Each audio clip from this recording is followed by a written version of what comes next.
Why do a lot of VCs back really bad companies? I just made a video on other reasons that a VC will do a deal, even if it's not necessarily the best deal or the best fit for their thesis.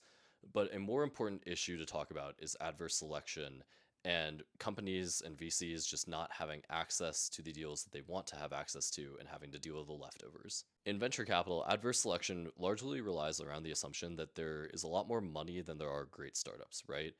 And so the best startups will get funded by the top tiers, the Andreessen Horowitzes, the Sequoias, the Y Combinators of the world.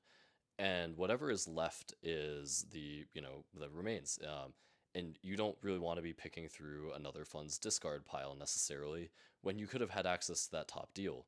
Especially if you aren't in a tier one geography, though. Like if you're in the middle of America, if you're in Europe, you may not have access to those deals. You probably will not have access to those deals because there's no way for you to get into those rounds and there's not enough rounds for you to fund. That means you are only able to fund what you see. And if you don't have a good top of funnel, you only see bad deal flow, you will inherently fund mediocre companies.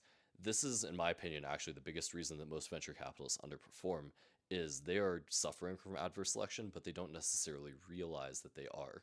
The reason I think this is I do a lot of enterprise web scraping, right? That's how I built most of my career in venture capital was using publicly available data sources to try to see everything. Because I think, frankly speaking, especially with AI now, the more and more venture capitalists that exist, the more important it becomes to see things earlier. And then you will look at people's portfolios and you can clearly tell when they are not seeing everything, when they are only seeing things in their local ecosystems or local networks and only backing those businesses. Sometimes that's on purpose, right? If you have money from the state of Wyoming, odds are you're probably going to have to be backing a few Wyoming startups. But a lot of times it's not on purpose and you are only seeing the lower tier of deal flow without even realizing it because most people have ego problems in VC. If you don't realize that you're a bad investor, you're not willing to admit that.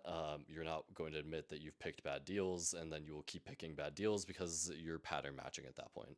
So this is a serious issue in venture. It's why a lot of funds underperform. It's also just an honesty problem where people don't recognize how bad their deal flow is sometimes. It's hard to tell. It takes a while to figure out if you're any good at this job. 7 year, 8 year return cycle to even have your first exit. Who knows? I may be horrible at this job too, right? But all of that to say, adverse selection is super common. It's something we don't talk about enough as VCs, and it can lead both on an LP side and a VC side to really bad returns.